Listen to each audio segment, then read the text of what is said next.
En Radio Proverso, La Estantería, llegamos al corazón de la literatura. Dirige y presenta Tomás Sánchez Rubio.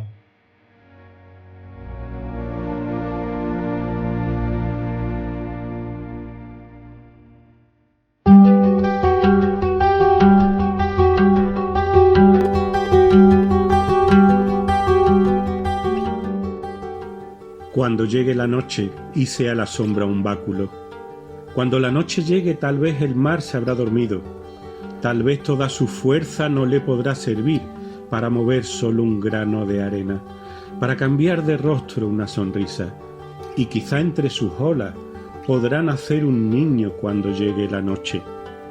Cuando llegue la noche y la verdad sea una palabra igual a otra, cuando todos los muertos cogidos de la mano formen una cadena alrededor del mundo, quizá los hombres ciegos comenzarán a caminar como caminan las raíces en la tierra sonámbula. Caminarán llevando un mismo corazón de mano en mano, y cuando al fin se encuentren, se tocarán los rostros y los cuerpos en lugar de llamarse por sus nombres, y sentirán una fe manual repartiendo entre todos su savia, y crecerán los muertos y los vivos, unos dentro de otros, hasta formar un solo árbol que llenará completamente el mundo cuando llegue la noche.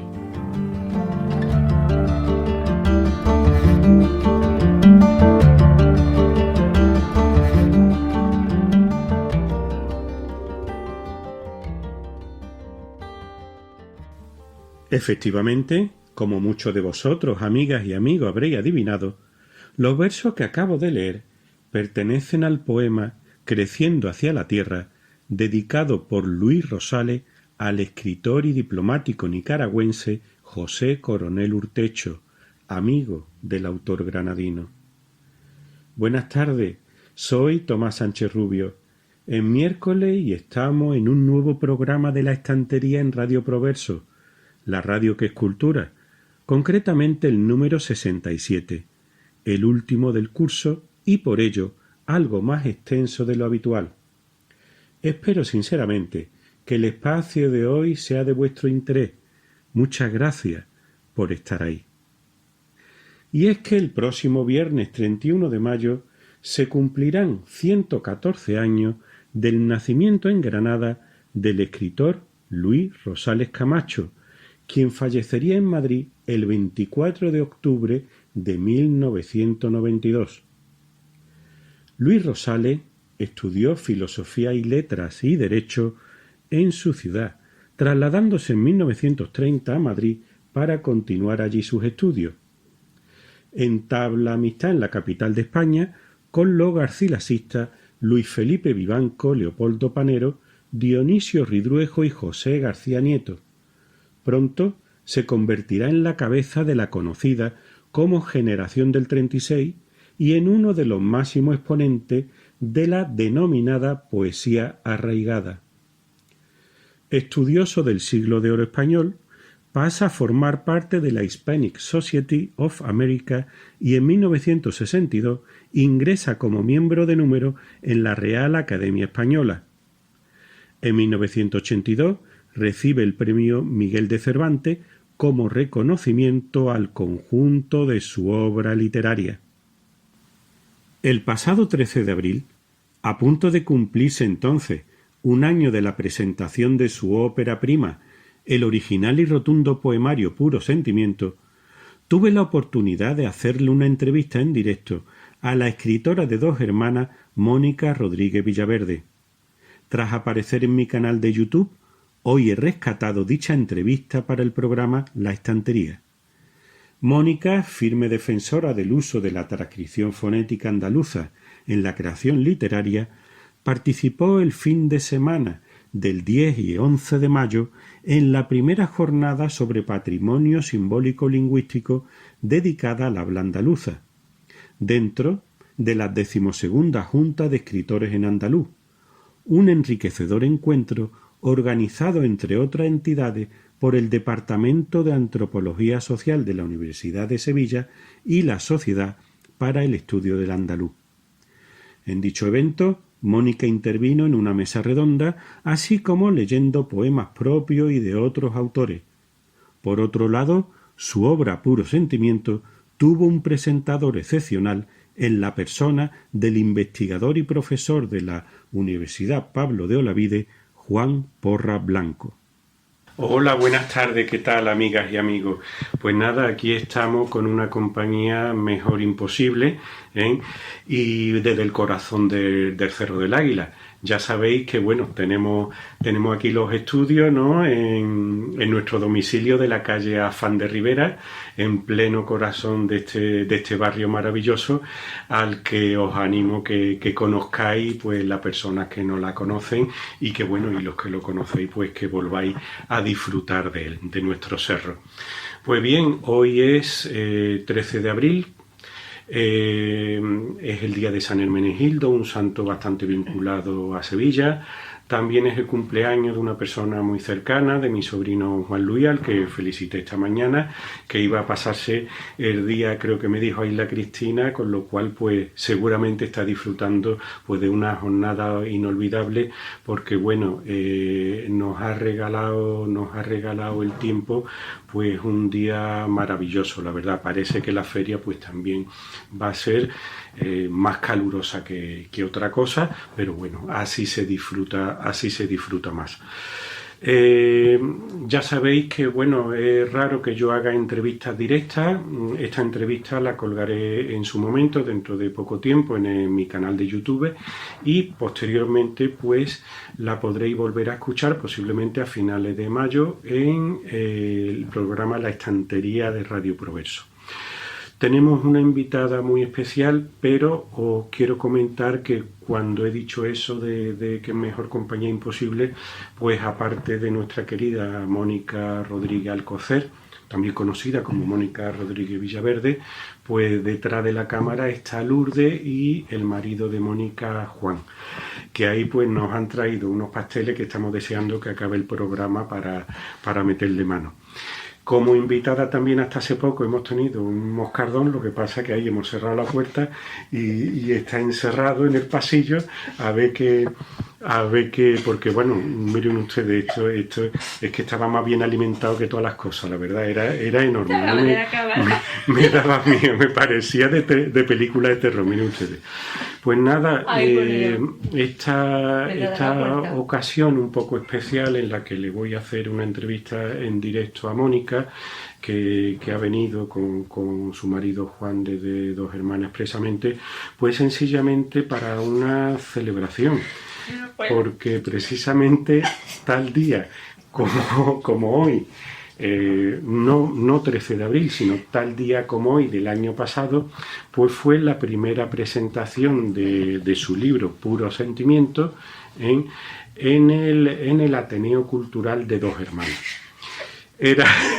No me recitar ni nada, toma falsa. No me puede recitar ni nada porque dice, guau, está la puerta detrás de la puerta. Yo me estoy imaginando el detrás de la puerta. A ver si se ha ido ya el moscardón, ¿eh? Yo no puedo, y ha dicho lo de la mosca y ya me... Bueno, córtalo con el empalme y ya está, Lourdes. No, Y mi marido está ahí, nada. Estoy pensando en mi marido pobre que está detrás de la puerta. Enciérrala en la cocina. Que está todavía. Vaya por Dios, hijo. Igual que está en el patio. Mejor que se dé una vuelta por la calle, Juan, ¿no? Sí, ¿no? Mejor que se dé una ¿Dónde vuelta. está? Pero vamos a estar en el patio. Va a estar encerrado No le ahí. vamos a dejar la llave. Pero vamos a estar en el No, patio. que lo llame cuando acabemos. Pero ¿cómo lo va a llamar? Que le deje la llave, ¿ves? Pero ¿cuándo está en el patio? No sé dónde está. Ya, en el patio, si no. No está en el patio, está aquí. Está aquí atrás. Está en el pasillo. Juan, manifiéstate, ¿dónde está? No, hombre, que salga de mi casa, hombre. ¿Eh? Que esté entretenido.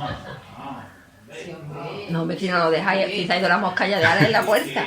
Todo lo que lleváis ya, hice un 20 minutos, eso ya os quedará 10 minutos De grabación. Yo me tengo que poner a echarme algo que no porque me están pegando los ojos.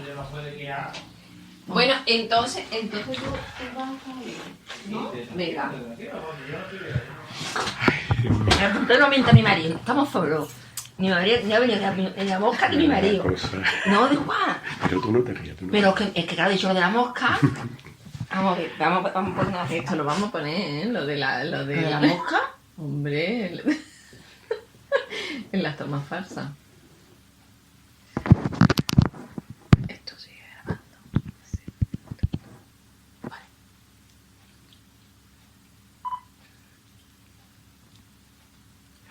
Hola, buenas tardes, amigas y amigos. Pues nada, aquí nos vemos después de un tiempo No, no sé. Agua, ¿no? Un poquito de agua. No. Luego ya no te la boca ya. Ay, por Dios. Hola, buenas tardes, ¿qué tal, amigas y amigos? Pues aquí estamos en el corazón del Cerro del Águila, en nuestros estudios de la calle Afán de Rivera. Y bueno, os animo a todos a que conozcáis este barrio tan maravilloso, los que todavía no lo habéis visitado, ¿vale? Y a aquellos que ya lo conocéis, de aquí de Sevilla o de otra parte, pues que vengáis a volver a disfrutar de él. Y bueno, hoy es una jornada muy especial, hoy es 13 de abril. Ya sabéis que es el día del pescadito, en el que comienza la feria de Sevilla. También es San Hermenegildo, que es un santo muy vinculado con nuestra ciudad de Sevilla. Y bueno, aprovecho para felicitar de nuevo, aunque lo verá más tarde, a mi sobrino Juan Luis, cuyo cumpleaños también es hoy. Y bueno, y que está pasando pues unos días, una jornada maravillosa, según me dijo esta mañana, ¿no? En Isla Cristina, creo que me ha dicho que es, ¿no? La verdad es que el tiempo nos está regalando pues un día maravilloso. Parece que el resto de la semana de feria en principio pues también va a ser así, va a ser una semana de buen tiempo. Y bueno, para todos los que vayáis a la feria pues espero que disfrutéis.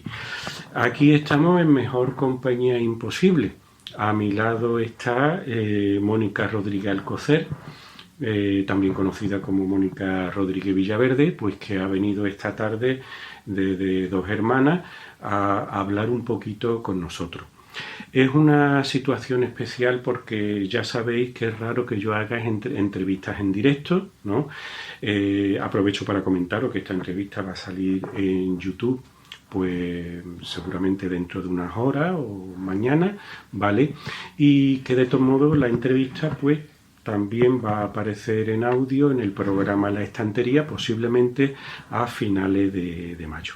Bueno, he dicho lo de mejor compañía imposible ya no solo por Mónica, sino porque detrás de la cámara tenemos a Lourdes, y también acompañado a Mónica pues ha venido su marido Juan, una persona entrañable y encantadora, pues que siempre forman un tándem, una pareja maravillosa, y para mí siempre es un placer estar con ellos. Hasta hace poco ha estado un moscardón aquí dando vueltas, pero bueno, se ha quedado de puertas para afuera porque, hijo, estaba buenísimamente alimentado, vamos, eso no era un insecto, eso era un jabalí. Y entonces, y nada, lo que espero es que esos pasteles que ha traído esta tarde de Dos Hermanas Mónica, pues, en fin, que los respete, ¿no? Espero que no pase por la cocina. Y bueno, el hecho de yo hacer esta entrevista tan especial a Mónica y querer que estuviera con nosotros es ni más ni menos que porque hace un año, mal contado, ¿no? Justamente fue el 22 de abril del año pasado, pues tuvo lugar la primera presentación de su libro que tenemos aquí delante, Puro Sentimiento, publicado en aquel mismo año de 2023. Se da la circunstancia que aquel 22 de abril era un sábado, tal como hoy, y precisamente también era pues la noche del pescadito, aquí en la Feria de Sevilla. Y hoy, pues bueno, como ya sabéis, también la noche del pescadito, lo que pasa que ha tocado la feria pues un poquito antes, ¿no? Como digo, pues estamos en este maravilloso día de 13 de abril, ¿no? Os habéis fijado que aquí estamos en una mesa de camilla, ¿no? Que ya va sobrando, posiblemente pues ya mañana aprovecharemos a quitarla de en medio junto con el edredón, ¿vale? Que todavía lo tenemos por si acaso, pero bueno, ya parece que poca falta va a ser. Este libro, a mí, pues yo tuve el privilegio de hacer el prólogo y de llevar a cabo esa primera presentación de Mónica, Y bueno, pues para mí fue un descubrimiento. Yo también tengo que decir que asistí a lo que sería la gestación de esta obra.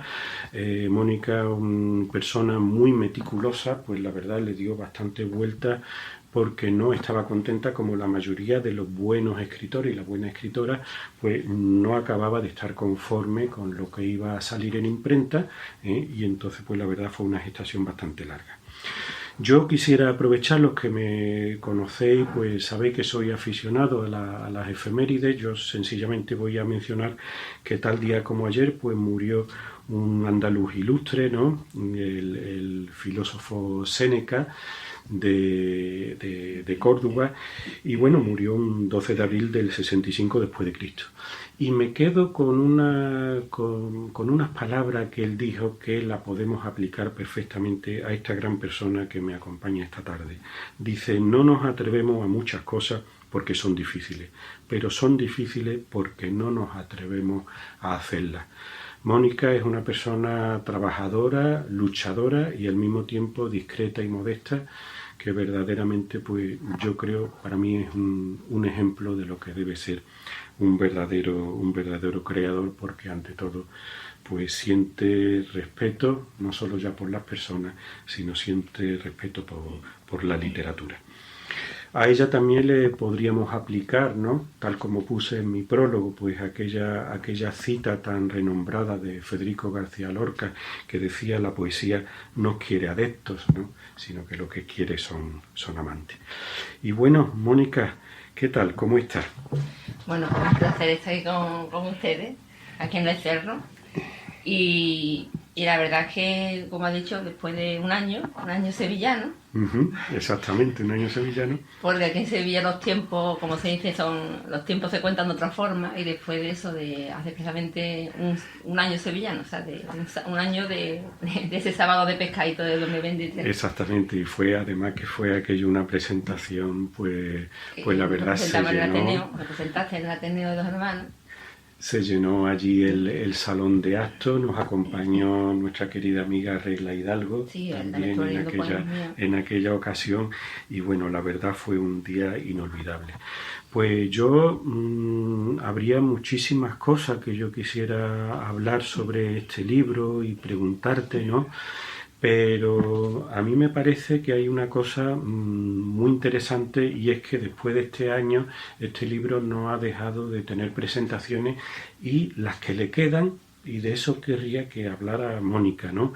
Ella pasó el 1 de febrero por Noche del Baratillo, por ejemplo, por la Asociación Literaria de Cana de Sevilla, y bueno, y le esperan pues un par de eventos, ¿no?, para presentar y para hablar de tu libro. Háblanos de esos eventos. Pues en principio, Mónica. ahora mismo el que tenemos a puerta en mayo, precisamente la SEA, la Federación de Escritores en Andaluz, de la que yo soy simpatizante, digamos. Tengo muchas amistades, de la que aprendí mucho, también a través de Juan Porra Blanco, que precisamente fue, yo digo que es mi profesor de andaluz. Es mi profesor de andaluz, el profesor de la Universidad de Olavide, y allí da cultura andaluza. Es antropólogo, sí, ¿verdad? es antropólogo, y allí en la Universidad de Olavide da lo que es cultura andaluza. Porque claro, todavía como tal no hay, digamos, no hay una filología andaluza. Pero bueno, en eso están trabajando la Asociación de Escritores en Andaluz, y cada año hacen una asamblea, hacen luego lo que es el simposio, luego una mesa redonda, presentan libros escritos en andaluz, y van poco a poco trabajando sobre en un futuro que haya una RAE andaluza, y que haya, en eso están trabajando, que haya hay muchos puntos de vista sobre el tema del andaluz, pero lo que sí es verdad que dentro de esa misma asociación de escritores andaluz están también diferentes personas que tanto son antropólogos como también muchos filólogos, en los que están estudiando, porque tienen diferentes posturas, lo que intentan es buscar unificar, sí. Es un modelo de... Sí, va complicado, pero bueno, las cosas no hacen las cosas de un día para otro. La cuestión es que haya un camino, ¿no? Y creo que es algo muy importante, porque serán unos pilares sobre los que reivindicar, no me gusta decir el orgullo andaluz, pero sí nuestra dignidad como andaluces, porque es importante si no nos sentimos orgullosos de cómo hablamos, si no ponemos sobrescrito cómo hablamos, porque yo conozco poco, pero ustedes, por ejemplo, si sabéis que las culturas como tal se conocen porque hay una escritura, porque la escritura se ha dejado, está puesta en algún sitio, o sea, de las pirámides de Egipto están puesta la escritura. Si nos vamos en la Mesopotamia, está la escritura puesta, si no, no conoceríamos esa cultura. Entonces, ¿por qué la cultura andaluza no puede tener como tal la misma forma en la que nos expresamos, que hablamos, porque no puede tener como tal una escritura en andaluz? O es que queremos borrar, que no haya ningún rastro en un futuro de lo que es la Andalucía de hoy mismo. Entonces, lo veo como algo, a mí me apasiona. Yo creo que todas las cosas que te apasionan, la pasión es el motor de nuestras vidas, entonces hay que apostar por ella. Pero claro, también es importante también respetar que a quien le parezca bien o a quien no le parezca. Pero a mí desde el principio fue algo que me apasionó. Y yo siempre le escucho más al corazón, me debo llevar más por mayor, y por eso al final pues empecé a escribir en andaluz, y a través también de todos estos profesionales, porque yo al fin y al cabo soy materia, estoy aprendiendo, pero sí, poco a poco voy aprendiendo, no solamente a escribir en andaluz, sino a conocerme a mí misma, que es lo que también pasa con la escritura cuando escribes, pero cuando encima también estás escribiendo en algo que todavía no existe como tal, o que te está fraguando, es más todavía, porque estás descubriendo cosas que a la vez se están descubriendo en ti mismo, pero también en la misma sociedad. Y es algo... Exactamente, porque además, bueno, tenemos que decir que ella pues sigue lo que va a explicar después, que se llama la nota Porras, ¿no? O el sistema de Juan Porras. Juan Porras, tenemos que decir que este profesor pues ha sido un pionero en lo que sería el intento de fijación de lo que sería una lengua puramente andaluza. O sea, el utilizar una gramática puramente andaluza, o sea, lo que hoy día conocemos como un dialecto a nivel fonético, pues su pretensión es traducir, convertir ese sistema fonético en toda una gramática, y a partir de ahí pues escribir obras en andaluz. Y en ese sentido, tal como Juan Porras, podemos considerarlo como pionero en la fijación de esta gramática, pues también podemos considerar a Mónica como pionera en cuanto a la creación literaria en lo que sería el andaluz. Ella transcribe a lo que sería la fonética andaluza, la transcribe a través de la normativa ortográfica de transcripción andaluz, que es la nota porra, que es la soprano. Exactamente, a partir de la nota porra pues lo ha pasado a la literatura. De hecho, en este libro, yo siempre lo veo claro, porque verá, hay libros escritos en andaluz, vende EPA o vende nota porra, pero de diferentes variantes, pero que han escrito íntegro. Mi libro no está escrito íntegro en nota, o sea, en nota porra. Solamente hay 4 poemas en los que está escrito. Esos mismos 4 poemas están escritos, digamos, de forma intuitiva, como le digo yo. De hecho, está subrayado como por intuitivo, es un poco como nosotros hablamos, como creemos que se ponen las palabras, como se quita una S o se pone un acento. Y luego esos mismos 4 poemas están escritos también con la normativa ortográfica. Entonces también ahí se puede ver, porque veis como un espejo, en la forma en la que un poco escribimos, ¿no? Cuando ves cualquier cartel, cualquier rótulo, y mira, pues esto está, todo esto. Y luego ya realmente ese mismo poema escrito con una gramática, ¿sabes? Unas reglas con una gramática. Y bueno, ese, digamos, una de las cosas que me has comentado antes, que porque el libro también ha tardado mucho tiempo. Aparte que a mí me gusta mucho todo el tema de diseño, el tema creativo y demás. De eso hablaremos, y porque libro lleva muchísimas cosas. Es muy novedoso, formalmente. Todo ¿no? eso también, pero aparte también ha sido también, quizá a lo mejor, como aquí muchas veces dice, hay quien dice, mira, pues yo no voy escribiendo un libro, lo meto en un cajón. Quizá a lo mejor yo no lo metí en ese cajón, porque también escribir este libro es una forma de aprender. Para mí, hace como que se apunta a un curso, pero que te lo vas impartiendo a ti mismo. Y claro, pues quizás yo he ido aprendiendo muchas cosas conforme estos 5 años que se ha fraguado este libro, he ido yo evolucionando. Una de las cosas que ya a medida más o menos de estos 5 años lo que se ha fraguado este libro, ya introducí fue lo que es el andaluz de una forma fonética, porque también descubrí que cuando yo empecé a recitar también poemas, empezar a recitar poemas, claro, y una cosa es cómo escribes y otra cosa es cómo hablas. Y había palabras que ya conforme empiezas a recitar, ya tu escritura no solamente es una escritura, sino tú también lo interpretas como el que va, ya escribe, digamos, canciones, entonces tú ya normalmente es algo, estás escribiendo muchas veces y te estás escuchando a ti como lo recitas. De hecho, me resulta muy fácil también para ver todo cómo va la musicalidad de los poemas, recitarlo, conforme lo voy viendo para corregirlo. ¿Qué pasa? Que es diferente a la creación, a lo mejor que normalmente no suele recitar porque lo interioriza de otra forma y te ayuda también a evolucionar.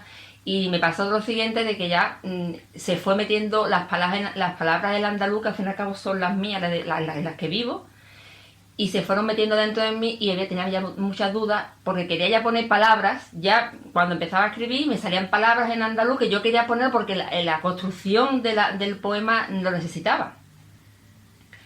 Y no sabía cómo ponerlas. No sabía si estaban bien o estaban mal. ¿Y eso cómo se escribirá? Porque claro, yo empecé a buscar diccionario en andaluz, digo, habrá algún diccionario, empecé a buscar, y ahí donde encontré a la Asociación de Escritores Andaluz, que está en la sede está en Mija, en Málaga, y a través de Juan Porra, pues le pregunté 2 o 3 palabras, ¿esto cómo se escribe? Pues mira, hay una forma de escribirlo, y ya empecé a tirar del hilo, y entonces ya el hilo era una madera muy grande. Era una madera muy grande porque claro, ya empecé a darme cuenta de muchas palabras, yo me escuchaba, porque yo escribo a pulso y claro, digo, bueno, ¿y esto cómo lo escribo? Lo pongo. Y yo no me podía negar, no me podía negar lo que yo sentía. Entonces, ¿cómo escribo esto? Tuve un conflicto, tú lo sabes, un conflicto con el tema del libro, porque el libro, lo mismo que, por ejemplo, una de las personas que yo confío en que me lo leyera, que me lo revisara y demás, lo fuiste tú. Pero claro, todo el tema de andaluz es complicado, porque ¿quién te lo revisa además desde un punto de vista poético, que es mucho más complicado? Al final tuve que terminar buscando mis propias normas. Yo me tengo que hacer mis propias normas, no de la parte de nota porra, que sí hay una gramática, sino de la parte intuitiva. ¿Cómo escribo esto? Pero es que ya anteriormente había muchos escritores de hace ya muchísimos años que también han escrito de una forma intuitiva y cada uno lo escribía de una forma. Había, por ejemplo, un tal Sotomayor, creo que es malagueño, que también ha escrito en andaluz, había muchísimo, que no es algo nuevo, Lo que pasa es que los hacía un poco a cada uno como pensaba hacerlo. Y además relacionado con, digamos, con la patria chica de cada uno, con la localidad en la que vivieran. Claro, también ahí tenemos a Juan Ramos Jiménez, que también escribía un poco... Exactamente, mira, pues, en algunas ocasiones. Puntualmente, y pues al fin y al cabo tuve ya que al final decirme, Mónica, ¿qué haces con el libro? Porque es que ya había palabras que digo, es que no, este poema no lo siento así, tiene que llevar ciertas palabras en andaluz, pero ¿dónde cortas? ¿Dónde cortas? Porque puedes quitar y poner un acento, pero cuando tú necesitas poner un jejeo y quitar una J y poner una H, y cuando realmente te das cuenta de que si ya tiras mal, dices, pero es que yo no vocalizo así, es que yo realmente la V, nosotros no pronunciamos la V, que eso es mucho más duro, quitar una V por una B, eso ya duele. Y lo primero porque visualmente el que la monte y lee, ya esto es una falta de ortografía. Una de las cosas que uno tiene que tener, que es la que más, bueno, me has elogiado demasiado, me parece que tú tienes mucho cariño, pero una de las cosas que sí te puedo decir la verdad es que al que le da mío, y el que piensa, cuando hace algo, la justificación de los demás o lo que vayan a pensar los demás, no es capaz de hacer, no es capaz de transgredir nada. Porque siempre piensa en más allá, no piensa en lo que siente, lo que quieras decir, no piensa en la valoración que van a tener los demás sobre eso. Exactamente. Y entonces la creación termina siendo ajena, nunca es tuya. Pues si te parece, vamos a hacer un pequeño descanso, ¿vale? Y ahora dentro de un momento volvemos de nuevo con nuevas cuestiones y con esta interesante charla.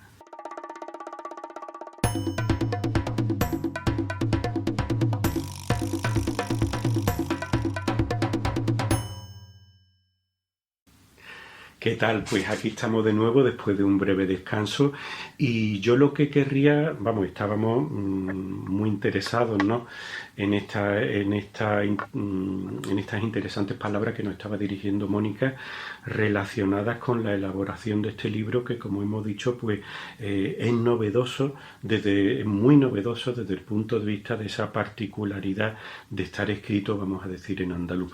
Pero yo lo que quería que nos quedara claro, sobre todo para los que veáis el vídeo, porque posiblemente esta entrevista en la radio, en la estantería, saldrá después de que haya tenido lugar el encuentro, ¿no?, donde ha sido invitada, pero sobre todo para que los que veáis este vídeo, quiero recordaros que el evento, la cita en la que vais a poder ver de nuevo una presentación de este libro por parte de Mónica, va a ser en el marco del simposio que va a realizar el 10 y el 11 de mayo en Sevilla la Asociación de Escritores en Andaluz.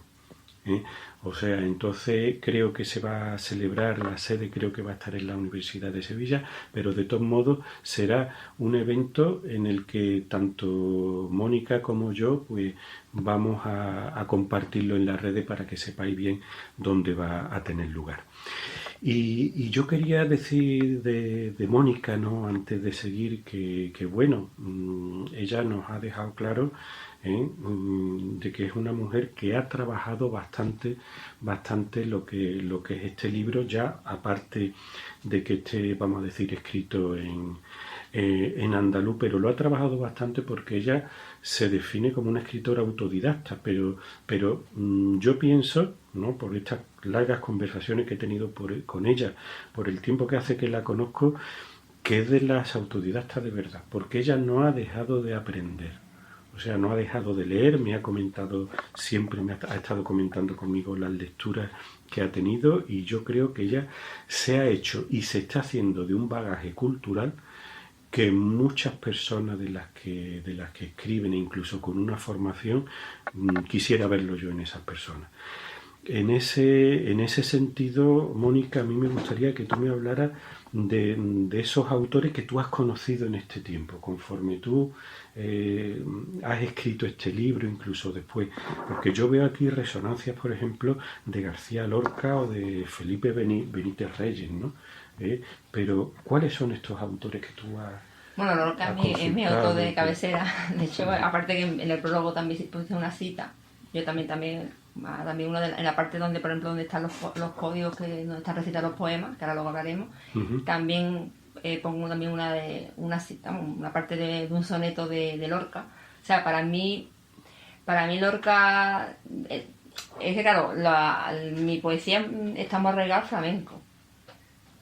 Pero no por nada, yo no canto nunca, sino porque el flamenco es el quejido interno de esta tierra. Incluso aquellos que no cantan, o incluso que a lo mejor no son flamencos, tienen muchas cosas del flamenco, porque son muchas voces oscuras que están escritas por dentro.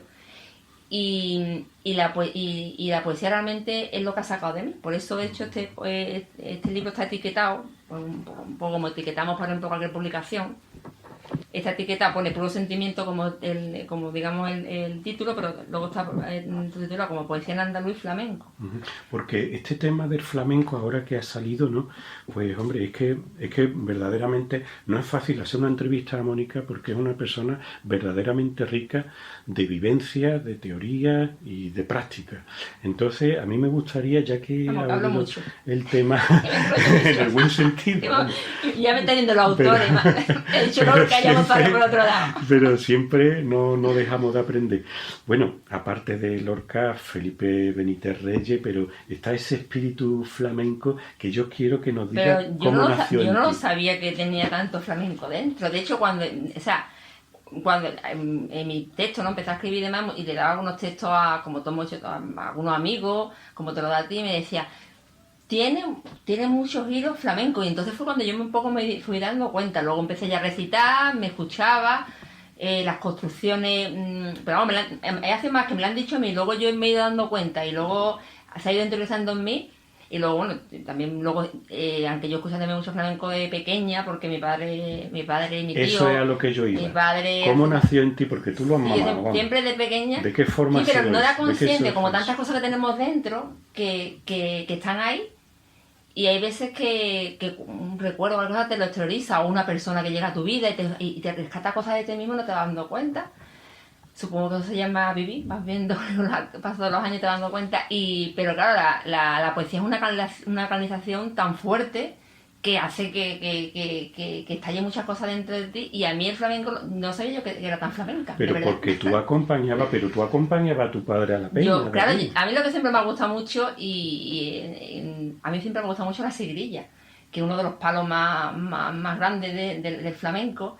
Y yo recuerdo bueno, cuando iba a la peña Guantalega, que la peña Guantalega de allí de dos hermanas, que mi tío y mi padre eran los fundadores de la peña. Y yo creo que siempre por la feria íbamos a la peña, y en la feria de dos hermanas, la caseta de la peña Guantalega se se escuchaba, bueno, cantar sevillana, eso, pero luego ahí se escuchaba flamenco, como Peña que era. Y ahora ya hoy día que como están las cosas no se escucha tanto, pero entonces sí había muchas noches de flamenco, y cuando y también la Peña cuando era pequeña, y me gustaba, yo me quedaba, cuando veía a mi tío, será pasión, pero yo siempre decía que como cantaba la cigrilla a mi tío, y mucha gente entendió de los hermanos lo sabe, y bueno, también cantaba saeta, era también un devoto de la Virgen de la Amargura, de las hermanas, de la Crianera, y cantaba, y yo me quedaba siempre con la... Y fíjate que no es un cante tampoco para un niño, porque la siguirilla, bueno, no una soleá todavía, fandango, me gustaba. Incluso muchas veces, a lo mejor que venía mi tío y íbamos en la trastienda con mi padre en la tienda, pues se ponía a cantar y mi padre lo escuchaba, y me gustaba. Yo, niña, vete para arriba ya. Y yo me quedaba escuchando muchas veces porque me gustaba. Pero bueno, ahí se quedó y ya está. Y luego ha sido rescatarlo y darme cuenta de que quizás estaba ahí, pero como tantas cosas no nos damos cuenta. Y cuando empecé a escribir, claro, empecé a escribir sentimientos, y la verdad es que no, de verdad es que no sabía yo que tenía esa tanto sentimiento en ese sentido, y además que no es que lo diga yo, sino que cuando alguien me lee me dice, mira, no hace falta que sea lo mejor una letra como tal escrita, una sola seguidilla, porque también algunas letrillas también que he escrito aquí, pero es la construcción, la forma de construir los versos, que es lo que por lo menos que me ha leído, como digo, que entiende más que yo, me ha dicho, mira, pues lo veo diferente, es una forma diferente de escribir, la construcción, porque es una forma, es como nosotros somos, lo que somos es nuestra forma de, por eso siempre hago tanto hincapié en la forma de hablar, la forma de, porque somos una forma de sentir, y nuestra forma de sentir es la forma de expresarnos. Expresamos con las manos, expresamos con la mirada, con el cuerpo, y eso es muy flamenco. Eso es muy flamenco. Y no hace falta hacer flamenco ni cantar flamenco, es nuestra forma no lo vemos nosotros, lo ven la gente de fuera, lo ven en nosotros. Sí, es una característica, bueno, que también yo creo que en tu libro, al igual que en el flamenco, ¿no? Y como lo han expresado grandes flamencos como Camarón de la Isla, ¿no? O sea, nosotros, incluso yo creo que el andaluz, y lo vemos en este mes de abril, ¿no? Que reímos y lloramos, pero incluso cuando nos lo pasamos bien, cuando nos lo divertimos, lo hacemos con un deje de tristeza, de melancolía, que yo creo que muy flamenco, ¿no?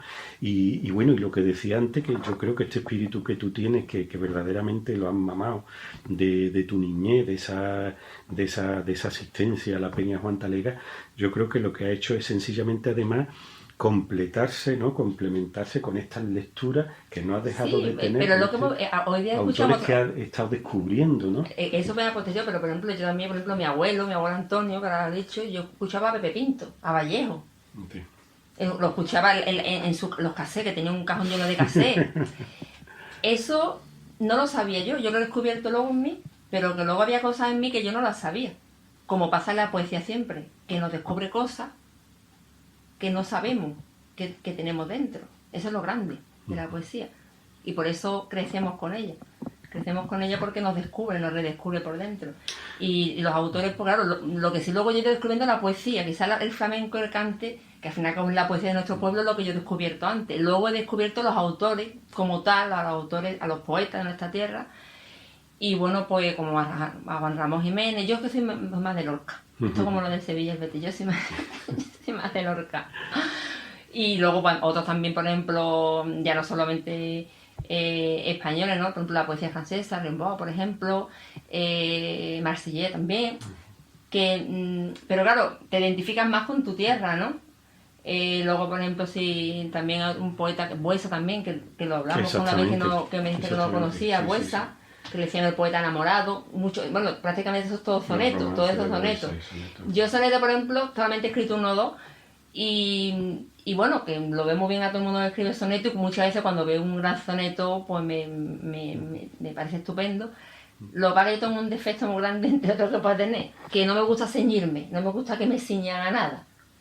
O sea, no me gusta poner pauta, o sea, me gusta tener una libertad, que creo que la libertad de la poesía, que hay quien te dice que esto no se puede hacer. Y claro, un soneto todo te encasilla, y lo que sí, por ejemplo, he escrito décimas de Spinella, y me parecen también muy bonitos, pero sí es verdad que al final todo rima con lo mismo.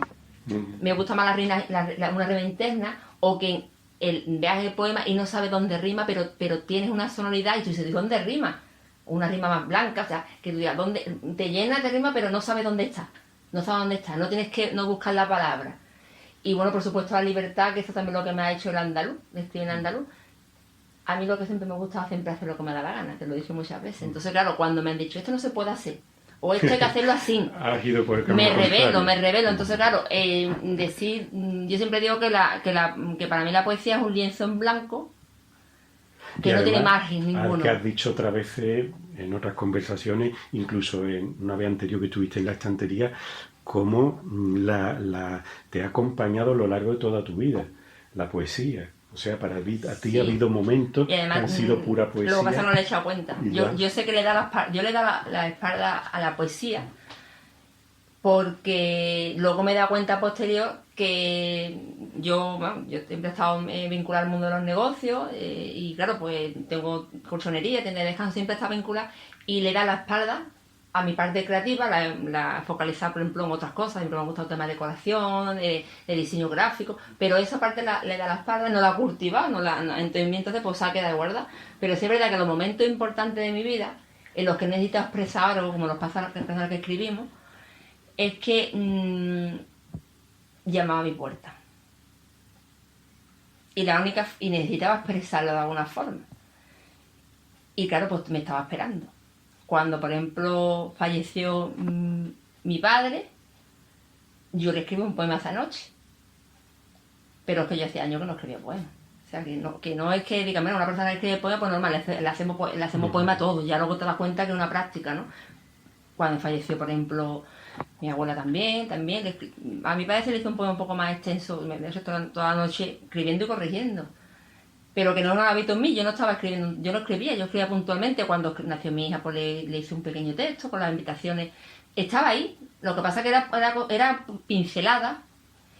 Cuando me casé, todo el mundo decía, pero no ves, tú no estás nerviosa. Yo subí allí y vamos, hice un librito, y allí en la parte del púlpito, pues todo el mundo le hace una lectura y yo le leí un poema a mi marido. Y dice, tú no estás nerviosa. No me lo planteé.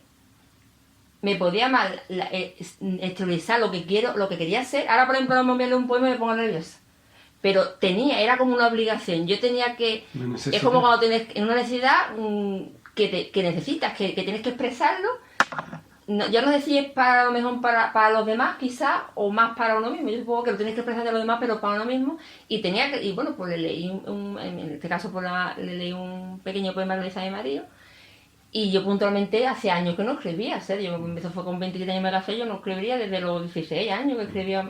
Pues o sea, que eso es puntual. A llegar momento de Y por eso a mí la palabra poesía y la palabra poeta en la literatura me sabe muy grande, y yo normalmente me verán muy pocas veces decir que soy poeta. Pues no, yo no lo digo quiero, nunca, siempre Mónica, digo los que escribimos.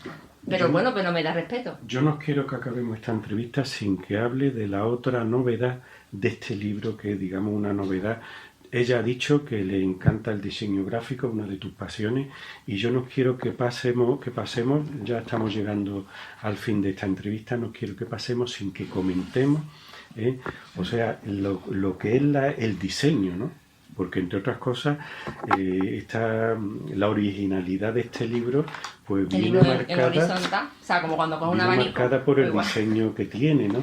Bueno, háblanos de esto. Sí, porque lo primero el diseño a los amigos que siempre uno pide una opinión. De este código QR, ¿no? Que el código QR que ahora se lo comentaremos, ¿no? Y esta parte, por ejemplo, en horizontal. Y bueno, y sí es verdad que yo siempre me debo asesorar, mira, siempre pido una opinión, pero la última opinión pesa un 70% la mía. Pero si la pongo, sí es verdad que una de las cosas que me ha ayudado leer y demás es también poner mucho más en valor la opinión de los demás. Pero siempre la sopeso sobre la mía. Y claro, lo del tema de esta parte en horizontal, todo el mundo me decía que no. El editor, esto que no, eso es una cosa muy rara, no puede ser, esto no se debe hacer. Y claro, eso de no se debe hacer, pues va fíjate, mal. Entonces, claro, pues digo, pues entonces vamos a ponerlo. Pues fíjate que una de las claves del éxito de este libro es precisamente porque, bueno, yo estoy orgulloso de haber hecho el prólogo de este libro, de la dedicatoria que ella me hizo, y yo lo enseño por todas partes. Y bueno, y la gente, pues no he encontrado todavía a nadie de los que le he enseñado que me haya dicho, esto no llega a ninguna parte, nadie. Porque en cuanto ha visto que por medio del código QR, ¿no? Y Sí, de estos también quise enlaces poner, se bueno, y puede- debo comentar una primicia. Bueno, una entrevista en la primera prueba a comentar, no lo he dicho. Bueno, esto se empezó a echar hace pues, bueno, 2000, creo que fue en el 2019, cuando estoy comentando el tema del que iba a hacer el libro. Y entonces ya le comenté, digo, de hacerlo de los códigos oscuros. Los códigos oscuros hoy día es todos los días, pero es algo habitual. Pero entonces era una cosa menos que no estaba apenas en uso. De hecho, apenas muy pocas personas teníamos la aplicación en el móvil. Hoy día, ya después de todos estos años, pues sí, es verdad que sí. Y entonces, varios de los poemas de los que están aquí los códigos, y varios de estos poemas están recitados por mí. De los poemas que están aquí en el libro. En el poema que está recitado, pues pone, por ejemplo, este pone recitado, está etiquetado, porque también creo que también que sea un libro actual. Y hoy día, como se etiqueta todo, pues mucha gente me decía, bueno, ¿y para qué etiqueta? Si es que este libro, si tú pones una etiqueta, no va en ningún sitio. Digo, bueno, pero es una etiqueta. Exactamente. Y está definiendo ciertas cosas, las está definiendo. Bueno, la idea era hacer algo un poco creativo, pero no crear por crear, sino crear porque es una cosa que me parecía diferente, pero bueno, lo importante es que sea diferente, pero que aporte algo, ¿no? Y bueno, aparte de lo que te acabamos de comentar, lo que son los códigos Q, que sí son varios poemas de los que están aquí, pero una de las ideas que tengo de seguir adelante con el libro, que me lo vas a preguntar después, Ya tenemos poquito tiempo. Yo Sí, lo que querría poco. después de esto, 2 he minutos. recitado un poema. Que recite un Pues poema. la idea que tengo ahora mismo en proyecto es hacer un audiolibro. Quiero hacer un audiolibro de este mismo libro Pues dedicaremos otro programa para eso. y quiero hacer un audiolibro y claro, en el audiolibro se va a notar mucho más porque se va a ver realmente cuál es la poesía en andaluz, que realmente es la que está habla. Y la idea ahora mismo, la idea que tengo en proyecto es lo cual que tengo que aprender porque lo voy a hacer yo. Yo todo tengo que hacerlo yo porque lo voy aprendiendo y poquito a poco, entonces quiero hacer lo que es todo el libro, el audiolibro, y la idea es las postales que voy haciendo, esas, pues repartirlo de una forma gratuita. Como has hecho otra vez en otras presentaciones. Sí, puedo hacerlo. Pues yo quiero que leas esto y con este último poema nos despedimos ya del programa de hoy, de este que nos ha sabido a poco, como yo me imaginaba, pero bueno, que prometo una segunda parte, por supuesto. Bueno, pues un placer como siempre, te lo pasa el tiempo volando, que eso será por algo. Por algo y nada, será pues eso. muchas gracias Lourdes, que por la sonrisa, además es muy importante, porque la sonrisa se te pega, es de las cosas bonitas que se pegan. Sí, que es verdad, hija. Y bueno, pues, y a ti también por supuesto, y voy a leer un poema que de este poema prácticamente lo he leído pocas veces. Y el primer poema lo tengo, y además está puesto aquí en este libro, que no pensaba ponerlo porque mi amigo Juan Casanueva le gustó y me dijo, ¿por qué no pones este poema? Y digo, mira, lo voy a poner. Y es de los pocos poemas que le tengo dedicado a la Muy mujer. personal, además. Sí, ¿Cómo dice? dice, mujer de arena y nada. Soy la mujer de arena, esa mujer seca, de alma y piel, la indiferencia del mundo, el fracaso, el abismo eterno. Quien no quiere ser, quiero escapar de mí hacia ningún sitio, envejecer con ojos cerrados, corazón apagado, pensamiento vacío, deseo huir de todo lo olvidado, ya no ansío nada, olvidado el color del cielo, olvidando todo el hoy, que es maldito, vagar entre dunas eternas, hincando mis rodillas, sin sostener más estas piernas de este cuerpo que se parte, que se quiebra, adormece y se marchita, bajo un sol callado de piedra. Estoy derrotada en 1000 batallas, de miradas dichas en nada, malas compasiones, de ilusión, defraudada. Sola soy quien no es nada, lo que no encierra, mi último peldaño, principio de inexistencia, un puñado de tierra sin siembra, donde no hay ni espera nada. Mujer de arena, mujer de olvido, que sueña en el universo de tu ombligo, la muerte, cuando Dios o el mundo quiera. Mejor final no podíamos tener, querida amiga. Muchísimas gracias, de verdad. Nada más.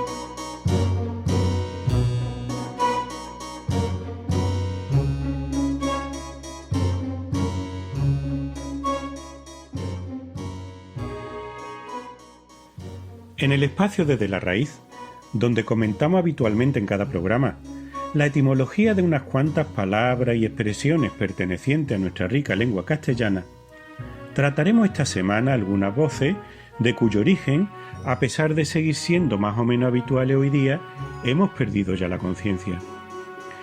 En primer lugar, trataremos el verbo inhumar, con H intercalada. Ya sabéis que inhumar es sinónimo de enterrar. Su contrario o antónimo sería exhumar.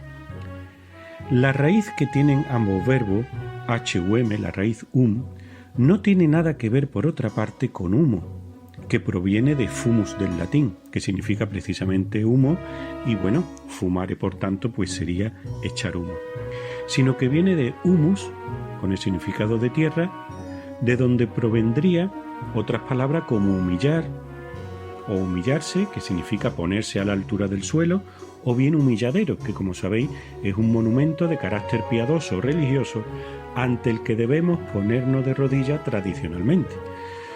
El caso es que humus, tierra, posee una gran rentabilidad en nuestra lengua. De ahí provienen, aunque no lo parezca, humano, humildad o trashumante. Aprovecho para comentaros que el verbo sepelire del latín también significa enterrar, y de ahí vendría en español sepelio o sepultura. En segundo lugar tenemos la curiosa palabra detective. Esta palabra proviene del inglés detective, que a su vez proviene del latín detectus, participio del verbo detegere, que está compuesto por el prefijo de, en el sentido de privación, y tegere, que significa cubrir. Es decir, detegere es quitar la cubierta, descubrir. Por supuesto, de detegere viene también detectar. Así pues, el detective es la persona que pone al descubierto lo que está oculto. Del verbo tego, por otra parte, con el significado de cubrir o tapar, tenemos en español techo. En tercer lugar, comentaremos la palabra heroína. En principio, heroína proviene del griego antiguo heroine, femenino de heros, héroe, héroe o semidios. A su vez está relacionado con la raíz indoeuropea ser, que indica cuidado o protección. Sin embargo, además de ser el femenino de héroe, también conocemos como heroína una droga opioide, la diacetilmorfina, producida a partir de la morfina, una sustancia natural que se extrae de la bellota de la amapola, también conocida como adormidera asiática. Bueno, pero ¿por qué se llama así? ¿Qué relación tiene la heroína femenina de héroe con la droga? Pues mirad, a finales del siglo XIX la firma alemana Bayer creó la marca Heroin, que deriva del alemán heroisch, que quiere decir heroica, a partir por supuesto del griego eros, héroe. Sencillamente se utilizaba para denominar a la diacetilmorfina. ¿Por qué? Bueno, porque se pensaba que la exaltación del ánimo que provocaría esta sustancia sería aparentemente la misma que sentiría un héroe después de cumplir una hazaña. Imaginaos qué tipo de estimulante fortísimo pues era la citada sustancia, ¿no? En cuarto lugar tenemos una palabra también relacionada con el mundo científico y médico, ¿no? El vacuna. Vacuna es un término con un origen relativamente simple. Debe su nombre al descubrimiento de Edward Jenner de que los infectados por la viruela vacuna, es decir, la propia de la vaca, quedaban protegidos de la humana. Años más tarde, el médico francés Louis Pasteur desarrolló la segunda generación de vacunas, entre otras la que protegía del cólera o la rabia, e introdujo el término vacuna en honor a los experimentos con vacas de Jenner. En español se impuso vacuna, pero convivió un tiempo con vaccina, a partir del latín vaccinus, que significa literalmente de la vaca o relacionado con vaca. Y por último tenemos el sustantivo enojo. La palabra enojo la hacemos derivar de enojar, verbo que en la antigua lengua provenzal de Oc significaba aburrir, fastidiar, y que a su vez provenía del latín vulgar inodiare, causar aborrecimiento o también inspirar asco. Tal verbo, a su vez, procedía de la fusión de expresiones clásicas como inodio esse, literalmente estar en el odio, es decir, ser odiado. En el español de hoy, pues, enojo denota un movimiento del ánimo que suscita ira contra alguien. Sin embargo, en lengua portuguesa, el verbo inodiare siguió un camino diferente y enollar significa en esa lengua sencillamente inspirar asco, que en portugués se dice nojo.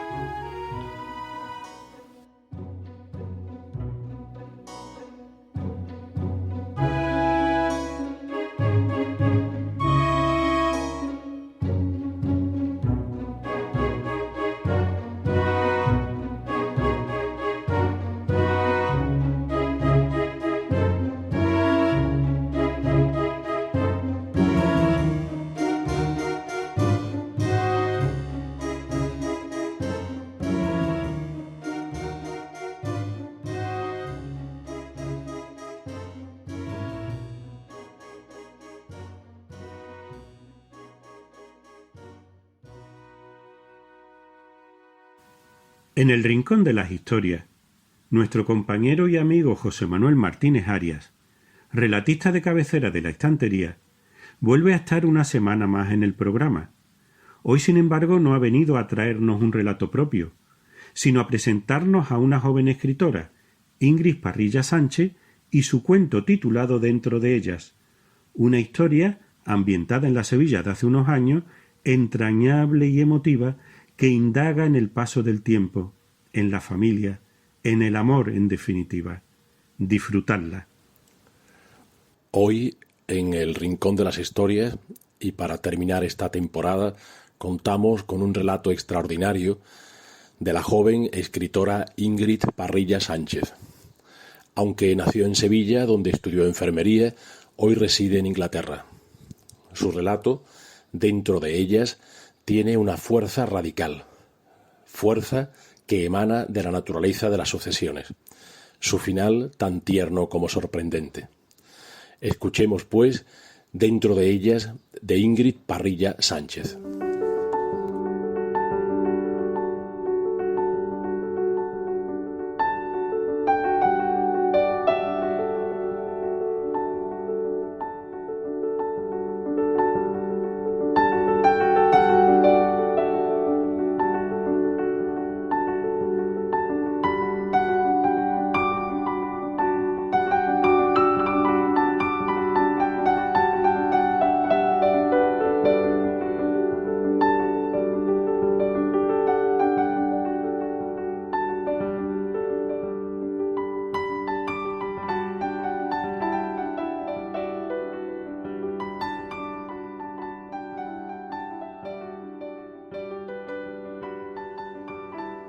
Dentro de ellas.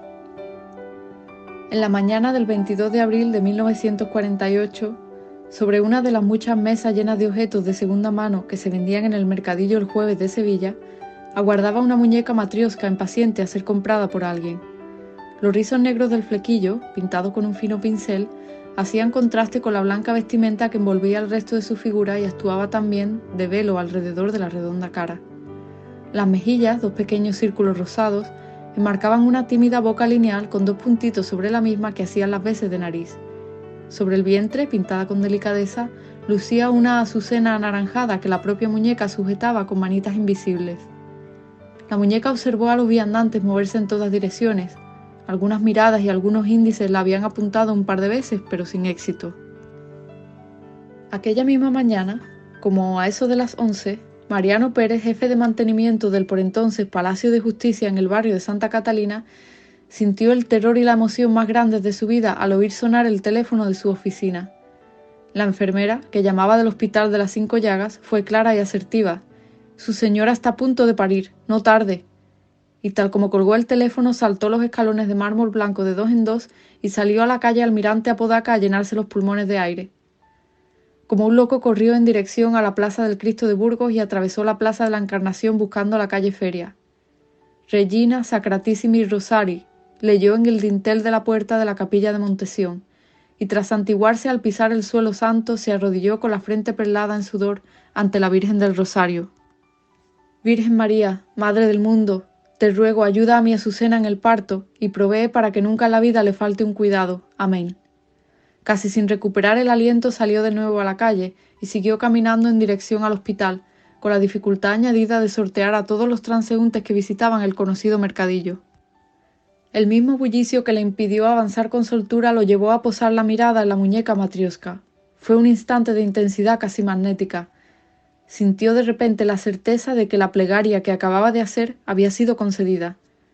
No pudo evitar ver a su mujer representada en aquella muñeca de madera, sus formas redondeadas, con un vestido blanco, sosteniendo la flor que le daba nombre, conteniendo en su vientre la existencia de una o más muñecas, a punto de romper su integridad para dar paso a la vida, a punto de ser madre. Pagó las 250 pesetas que le pidieron por ella y se la guardó en el bolsillo interior de la chaqueta. 2 días más tarde, cuando Azucena volvió a casa con su hija Rosalía, Mariano puso la muñeca sobre una repisa en el salón. La madre se descubrió un seno y comenzó a amamantar a la recién nacida. Miró a la muñeca matrioska con reconocimiento y le pidió a su marido que la abriera. Los dedos de Mariano separaron con cuidado la parte superior de la inferior y con la otra mano sacó del interior una muñeca más pequeña, con la misma apariencia que la primera, solo una diferencia: la flor que decoraba su vientre no era una azucena, sino una rosa. El hombre, impaciente por ver la siguiente, intentó abrir en dos la que acababa de nacer, como quien dice, pero Azucena lo frenó en seco. No, todavía no. La muñeca Matrioska junto a su hija se convirtieron en testigos de la vida de aquella humilde familia de la calle San Luis desde la repisa del salón. Cuando Rosalía lloraba porque se había hecho daño, o cuando se enfermaba y sufría fiebres y males típicos de la infancia, incluso cuando buscaba a sus padres de noche porque tenía miedo a la oscuridad, Azucena le traía las dos muñecas y con amor le explicaba: «Esta muñequita eres tú, la misma niña que salió de mi vientre. Siempre que me necesites yo estaré aquí para acunarte y protegerte», decía mientras devolvía la muñeca más pequeña, la de la rosa, al interior de la más grande, la de la Azucena, y cerraba esta última para una protección total. Luego abrazaba a su hija y la besaba en la frente. Rosalía sentía el cálido amor de su madre, aquella capa de protección que la hacía invulnerable, el máximo confort y seguridad que un ser humano puede experimentar, y sabía que iba a estar bien, que siempre sería cuidada y amada. Durante años las muñecas vivieron la una junto a la otra, con la única interacción humana de que se les quitara el polvo y de la ocasional mirada y sonrisa. En las cenas de familia, Mariano solía contar el cuento de cómo y cuándo las encontró y de la casualidad de que llevara una flor de azucena en el vientre, la de la madre, y una rosa, la de la hija.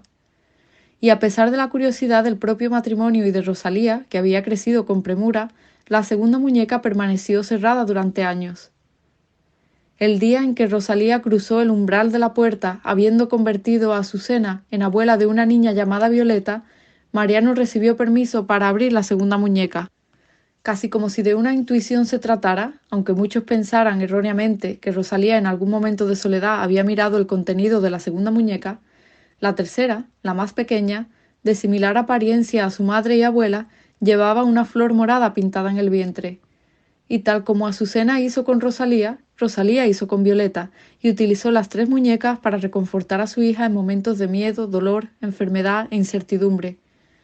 «Siempre estaré aquí para protegerte, como siempre estará la abuela ahí para protegernos», recitaba la madre, introduciendo la muñeca pequeña en la mediana y la mediana en la grande.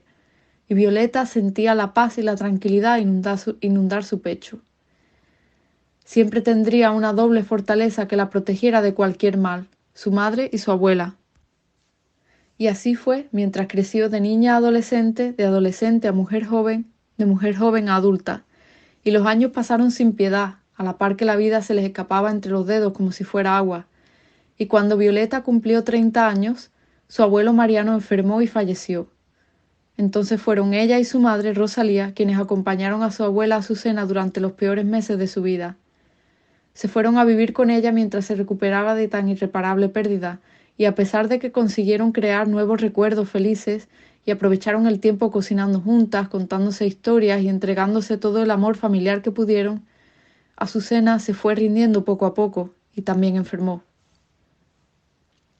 Rosalía cuidó a su madre con la ayuda de su hija hasta que la vida ya no le dio un segundo más. Entre besos, caricias y palabras de calma, la abuela cerró los ojos para no abrirlos más. La casa de Azucena y Mariano se cerró, con las tres muñecas dentro, hasta que Rosalía tuviera fuerzas de ocuparla o venderla. Pero esas fuerzas nunca llegaron, y el piso permaneció abandonado durante años, con la visita ocasional de algún vecino o de algún familiar que se asegurara de que todo seguía en orden. Y el polvo que caía sobre las sábanas que cubrían los muebles fue creciendo como crecen las capas nuevas de la corteza de un árbol cada invierno. Y así llegó el último invierno de Rosalía, que a la edad de 75 falleció entre los brazos de su hija Violeta. Como un déjà vu siniestro o afortunado, la madre, al igual que la abuela hizo, expiró rodeada del abrazo de su hija. Violeta dejó pasar unos meses, pero estaba decidida a no caer en el mismo duelo interminable que había bloqueado a su madre. El día que cumplió 55 fue a casa de sus abuelos a desempolvar el pasado y a darle al piso una segunda oportunidad. Había que venderlo, la vida tenía que seguir, otra familia habría de ocupar aquellas paredes entre las que solo había crecido amor. Quitó la sábana polvorienta que cubría el sofá y se sentó con la nostalgia anudada en el estómago. ¿Dónde estaba ahora su doble fortaleza, sus dos capas impenetrables de protección, su madre, su abuela? ¿Dónde podría encontrar el amor que siempre pensó sería eterno e infinito? De repente sintió la soledad que trae la muerte, el vacío puntiagudo que nace en la garganta y que se extiende hasta el infinito dentro del pecho. Sintió una oquedad inmensurable en su vientre, una desazón para la cual no conocía el remedio ni la respuesta. Y tal como los ojos de su abuelo se posaron por primera vez en la muñeca Matrioska, sus ojos aterrizaron sobre la repisa del salón, desde donde polvorienta la miraba la figura de madera. Se levantó con un crujido en las rodillas y cogió la muñeca entre las manos. Con los dedos le limpió el polvo hasta descubrir de nuevo el flequillo negro rizado, el velo blanco, los puntitos de la nariz, la boquita lineal, los mofletes rosados, y le acarició el vientre asumiendo que era la muñeca de su abuela, la de la Azucena, cuando sus pupilas se dilataron de la sorpresa. La muñeca grande ahora tenía una flor morada en el vientre. La abrió impaciente y de su interior sacó la muñeca mediana, la que siempre había representado a su madre con una rosa en el centro, y dentro de esta, la más pequeña, la de su abuela, con una azucena anaranjada pintada en el cuerpo. Las miró una y otra vez, y en varias ocasiones llegó a pensar que se había vuelto loca o que el duelo le había trastornado la memoria. Tomó agua, abrió las ventanas, respiró profundo, pero sus ojos una y otra vez le confirmaron aquella nueva realidad. Con el paso de los años y las necesidades de cada una, las muñecas habían cambiado de tamaño, se habían invertido los roles. Su abuela cuidó a su madre y su madre la cuidó a ella, hasta que su madre cuidó a su abuela y ella a su madre, hasta el final. El vacío de su interior desapareció de repente. La negritud del duelo se empezó a disipar, porque acababa de comprender que no había perdido ese amor, que no había perdido esa compañía, que ahora eran su madre y su abuela las que para siempre vivirían dentro de ella.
Esta semana, en su sección Historia de Cronopios y de Fama, donde nos habla en cada programa con una perspectiva distinta y muy personal acerca de diversas autoras y autores contemporáneos, nuestra querida amiga, la escritora Lourdes Delgado, quien no deja de cosechar éxito con su libro Zona Cero, cuya más reciente presentación tuvo lugar el pasado viernes 17 de mayo en la Biblioteca José Saramago de Mairena, nos trae la vida y la obra de Émile Cioran, filósofo de origen rumano, fallecido en París en 1995. Os dejo con la palabra siempre grata de Lourdes y sus interesantes historias de Cronopio y de Fama, con las que seguro que disfrutaréis y aprenderéis. Un saludo, Tomás, y un saludo a todos los oyentes de La Estantería y de Radio Proverso, la radio que es cultura. Soy Lourdes Delgado, filóloga y escritora, y hoy en Historia de Cronopios y de Famas os traigo a un filósofo, al filósofo de los aullidos, al enterrador con un barniz de metafísica, como a él mismo le gustaba irónicamente calificarse. Don Émile M. Cioran nacido en 1911 y muerto en 1995. Nació en Rasinari, un pueblecito de montaña de Rumanía. Aquí habitaban gente sencilla, campesinos y cabreros, en su mayoría analfabetos, pero que vivían la vida en un estado, podríamos decir, como primitivo. Esto es muy importante porque la base emocional del niño se establece aquí, en este ambiente, en una conexión total con el cielo y la tierra. La religión también estuvo muy presente en la infancia de Joran. Su padre era un hombre de fe, era pope en su aldea, y su madre también en cierta manera estuvo relacionada con estos temas de la religión y era la presidenta de las mujeres cristianas ortodoxas. Así que estos padres esperaban lo propio, que su hijo viviera según lo establecido con estas creencias. Esto no sucedió para nada y fue un punto de fricción y posteriormente de ruptura en las relaciones familiares. Joran siempre fue un niño bastante rarito, que jugaba al fútbol con las calaveras del cementerio que el enterrador de su pueblo le regalaba. Fue bastante precoz también intelectualmente hablando. Él nos cuenta en unas especies de diarios que está escribiendo en su vejez cómo su despertar de la conciencia se produjo cuando tenía tan solo 6 años. Él se hallaba contemplando la inmensidad del paisaje de su tierra cuando de repente se sintió sobrecogido por un sentimiento de miedo. Todo aquello podía perderse. Se dio cuenta que hasta ese momento solo había existido, simplemente existir sin conciencia. Como vemos, Joran desde muy pequeño ya apuntaba maneras. Estaba hecho con tan solo 6 añitos todo un pequeño existencialista. Este miedo a la pérdida que estamos comentando se va a hacer realidad, se va a concretizar cuando el niño tiene 10 años y su padre lo va a llevar a la ciudad Sibiu para matricularlo en estudios superiores, ya que en su aldea solamente existía escuela primaria. Todo filósofo, todo artista tiene en su biografía un momento de máxima rotura, de dolor extremo, y es desde ahí que empiezan a nacer sus cuadros, sus versos, sus sinfonías y las grandes preguntas acerca de la existencia humana. Este momento de rotura es para Joran el viaje en carreta a Sibiu. Recuerda Joran que mientras se iba alejando de su pueblo, iba sintiendo como si fuese dejando trozos de su infancia perdidos por el camino, como si le estuviesen arrancando parte de su ser, como si estuviese siendo realmente expulsado de un paraíso. Llega a Sibiu y vive en el colegio interno. La soledad se hace entonces extrema. Llega la noche y se siente más abandonado que nunca, entre extraños, y no puede conciliar el sueño. Aquí es donde comienza el infierno de Joran con el insomnio. Joran tuvo problemas de insomnio toda su vida. De ese infierno no podrá salir jamás. El insomnio será, por tanto, para él como un catalizador tanto de su destino como de su obra. Será por culpa del insomnio filósofo y no será ciclista o concertista como él quería ser de pequeño. Dicen los psicoanalistas que el insomnio es el modo que tiene el cuerpo de comunicarnos la pérdida, el duelo, el vacío, la ausencia del amor. Y por contraposición dicen que el sueño es como una especie de metáfora de la muerte. Por eso a veces cuando estamos tan solos, tan tristes, tan vacíos, tan muertos por dentro, nos resistimos a morir de nuevo, nos resistimos a dormir, a esa muerte aunque solo sea metafórica y solo sea por la noche y en sueños. Quiero compartir con vosotros un texto de Joran, se llama El hombre animal insomne, donde él pues nos habla del infierno del insomnio. Y dice así: alguien ha dicho que el sueño equivale a la esperanza. El sueño hace olvidar el drama de la vida, sus complicaciones, sus obsesiones, y cada despertar es así un nuevo comienzo y una nueva esperanza. La vida conserva así una agradable discontinuidad que da la impresión de una regeneración permanente. Los insomnios, por el contrario, engendran el sentimiento de la agonía, una tristeza incurable, la desesperación. Para el ser humano que goza de buena salud, es inútil interrogarse sobre el insomnio. Ignora la existencia de individuos que lo darían todo por adormecerse. Seres obsesos de la cama que sacrificarían un reino entero por volver a hallar la inconsciencia. El vínculo que existe entre el insomnio y la desesperación es indisoluble. Pienso incluso que la pérdida total de la esperanza es inconcebible sin la colaboración del insomnio. La única diferencia existente entre el paraíso y el infierno es que en el paraíso se puede dormir todo lo que se quiera, mientras que en el infierno no se duerme, nunca. Resulta imposible amar la vida cuando no se puede dormir. Los locos padecen de insomnio, de ahí sus terribles depresiones, su asco por la vida y su tendencia al suicidio. Aquel de vosotros que haya sufrido de insomnio sabe de lo que habla Chorán, sabe de esos infiernos y de esas desesperaciones. Escritores de la talla de Borges o de Hemingway sufrieron también de insomnio. Recomiendo al respecto un poema de Borges que se llama ¿Qué es el insomnio? Y un cuento de Hemingway que se llama El insomnio me mata. ¿Cómo soluciona estos problemas emocionales un niño?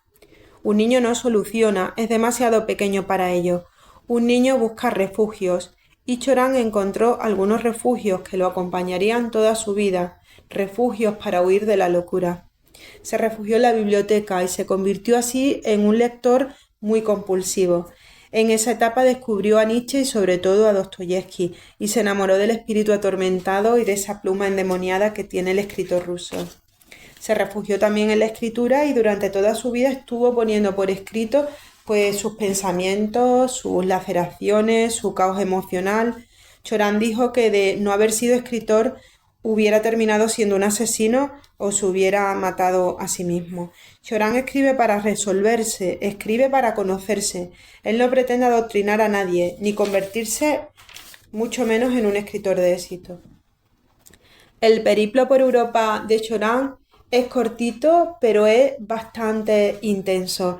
Primero él se va a Bucarest a estudiar filosofía y letras, se va a la capital y consigue una beca de posgrado para Alemania.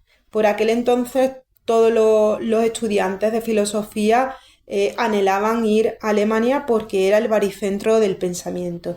De ahí habían salido filósofos de la talla de Kant, de Marx, de Hegel, de Schopenhauer, de Nietzsche, entre otros. Chorán llega a Alemania en un momento muy delicado. En 1933 Hitler acaba de ascender al poder y el nazismo está en plena eclosión. Se deja cautivar en cierta manera por el nazismo y bueno, hace escritos bastante desafortunados. Quiero romper una lanza en favor de Chorán por su juventud primero, porque tenía 22 años cuando llega a Alemania y porque hay que ver las cosas para entenderlas desde la perspectiva del momento. Y si nos remontamos a aquel momento, pues Europa salía de una Primera Guerra Mundial, estaba devastada emocionalmente, estaba devastada éticamente también, había una economía muy pobre y necesitaba de un salvador. Y el nazismo en cierta manera proponía esa teoría de salvación.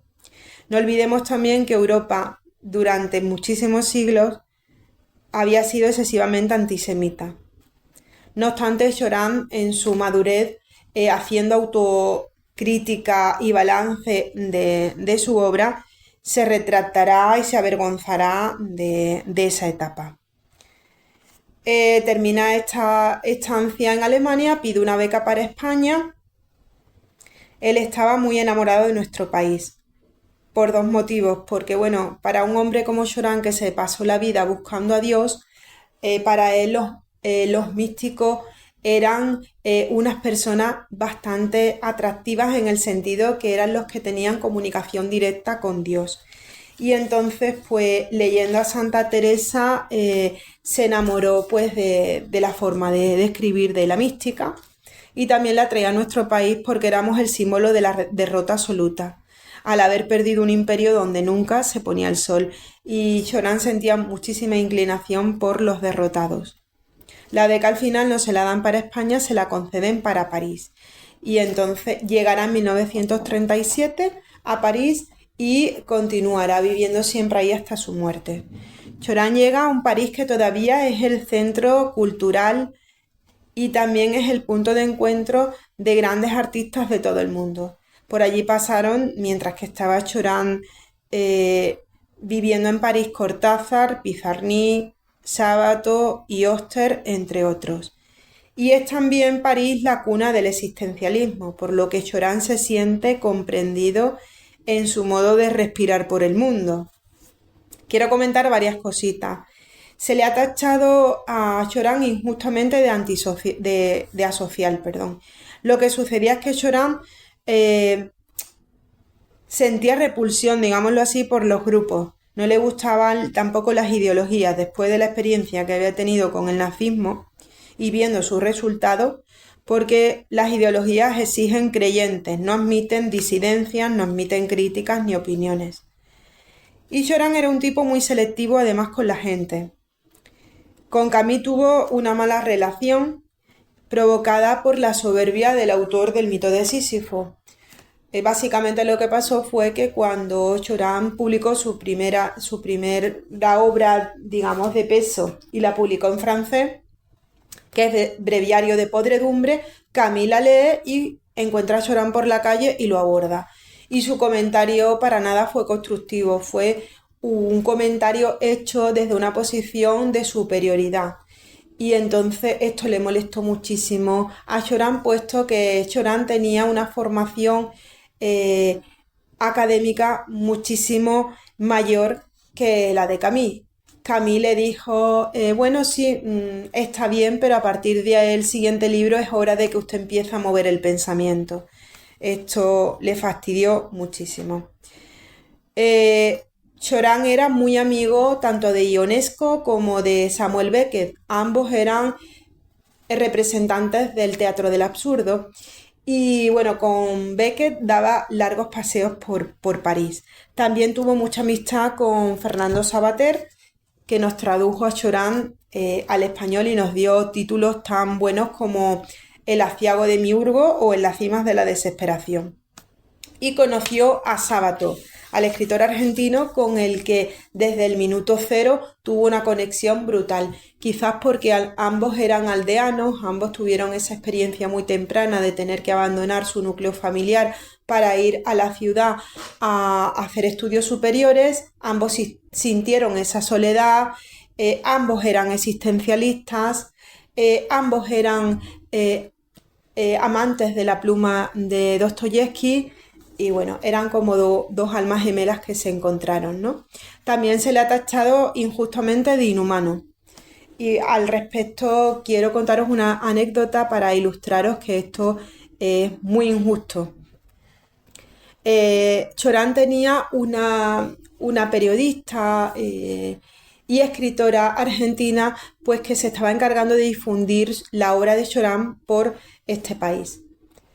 Y ella de vez en cuando le mandaba algún regalito y una vez le mandó el poemario de Alejandra Pizarnik. Cuando Cioran se enteró de que esta poeta había muerto suicida, se sobrecogió y su comentario fue de lo más empático y de lo más humano. Y dijo, ojalá me la hubiese encontrado a esta desesperada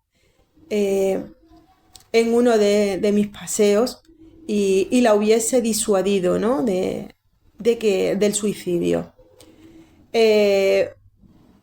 Tanto Alejandra Pizarnik como Cioran vivieron en el mismo barrio en Montparnasse, pero nunca se chocó con esta desesperada como él dijo, ¿no?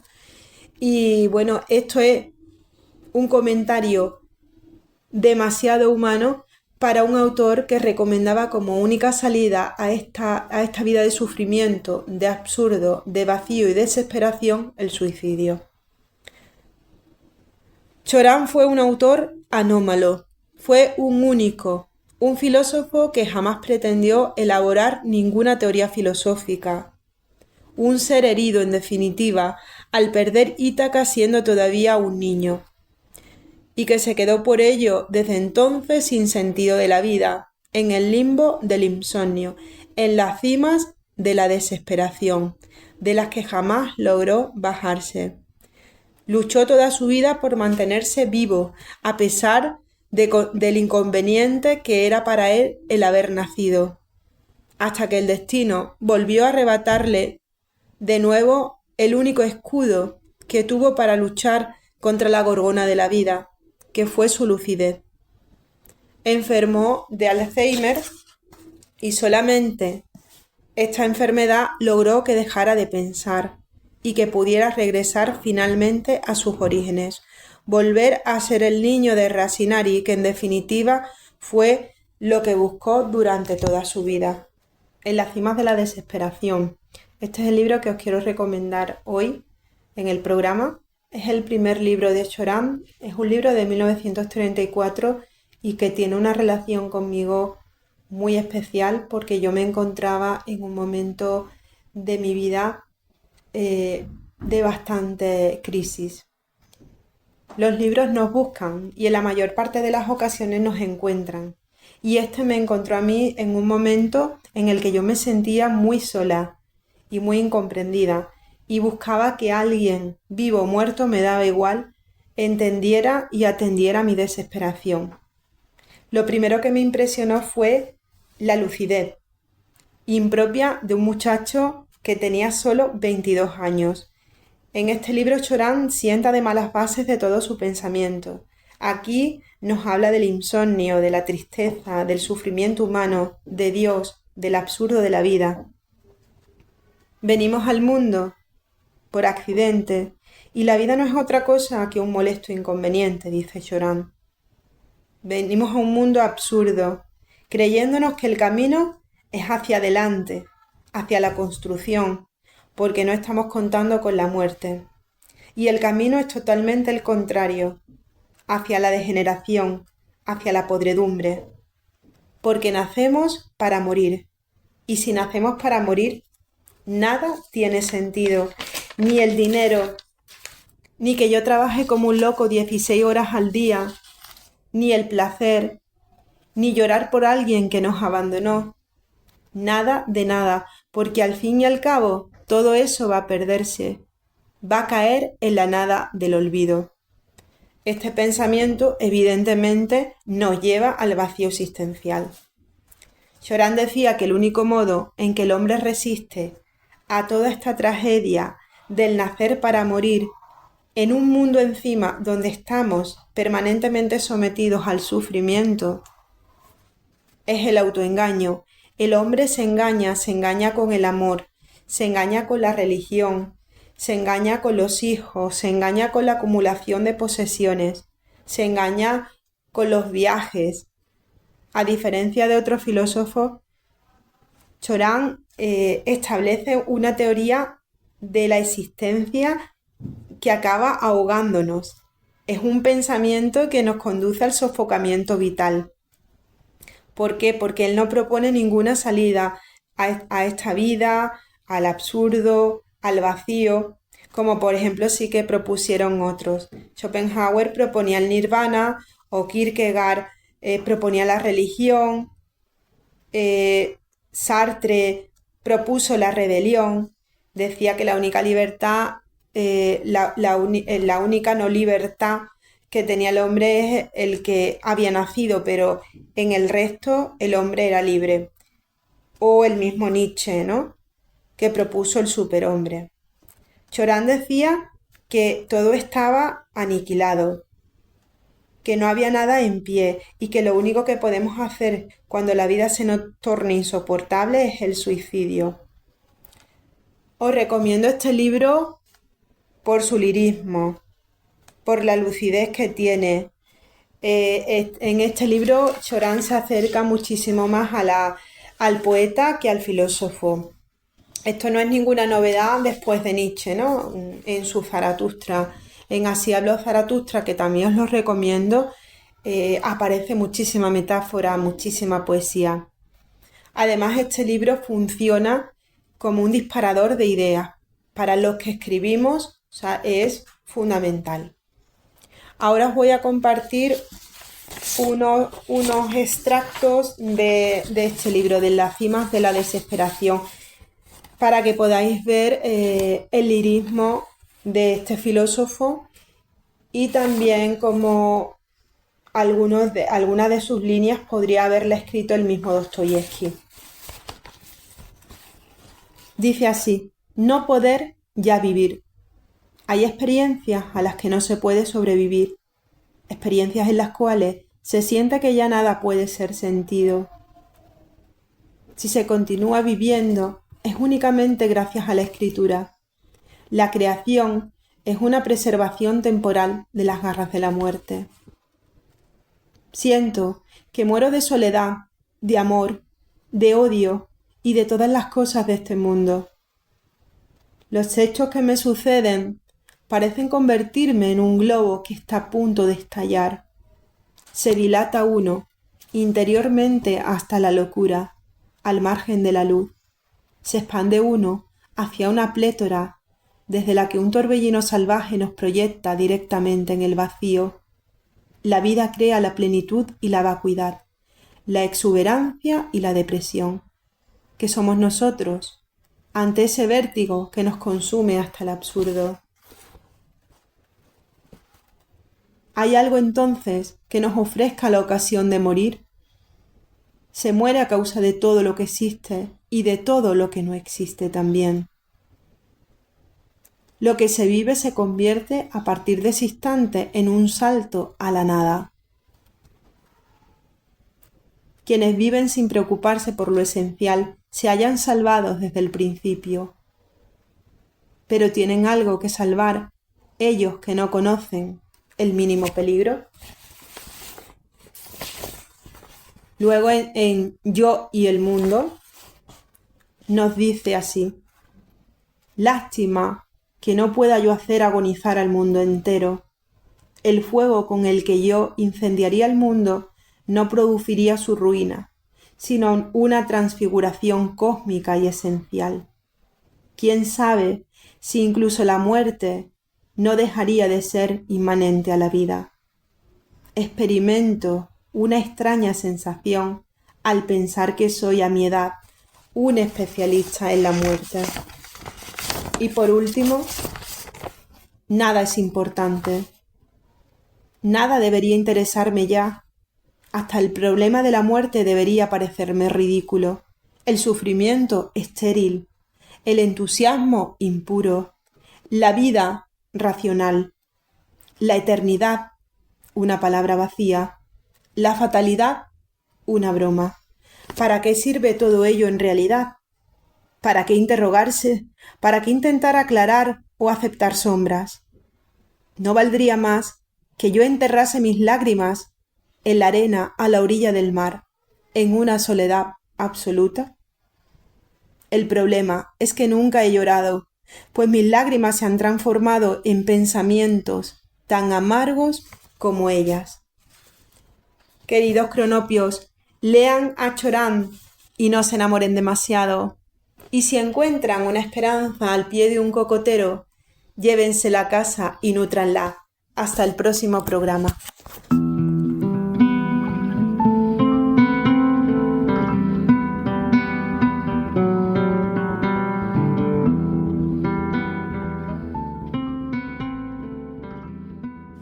Delirio en oración de espuma herida, por el paso del alba silenciosa, de carne sin pecado en la gozosa contemplación del niño sorprendida, de nieve que detiene su caída sobre la paja que al Señor desposa, de sangre en asunción junto a la rosa del virginal regazo desprendida, de mirar levantado hacia la altura como una fuente con el agua helada donde el gozo encontró recogimiento, de manos que juntaron su hermosura para calmar en la extensión nevada su angustia al hombre y su abandono al viento.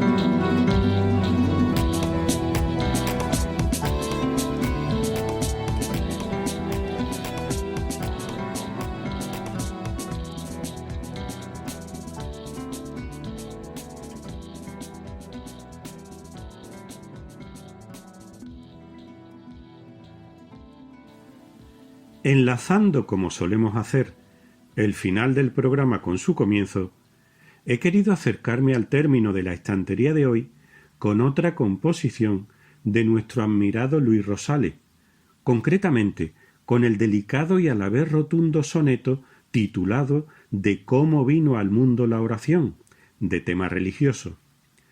La obra de Luis Rosales, que abarca todo el periodo histórico de la posguerra, fue evolucionando desde un tono clásico a un estilo propio cercano al vanguardismo surrealista. Se suelen distinguir dos etapas en su obra, una más preocupada por cuestiones estéticas cercana al clasicismo garcilasista y otra posterior de experimentación vanguardista. Ambas se funden en La casa encendida, con una primera versión de 1947 y otra definitiva de 1967, y considerada entre las obras imprescindibles de la poesía española de la posguerra, donde la estética ya no supone una preocupación, sino el ejercicio de técnicas que ya domina. Me despido por ahora de todos vosotros, amigas y amigos de la estantería. Espero que el programa de hoy os haya resultado realmente de interés y de provecho. No dejéis de crear, de leer, de aprender. Pronto, muy pronto, volveremos a escucharnos.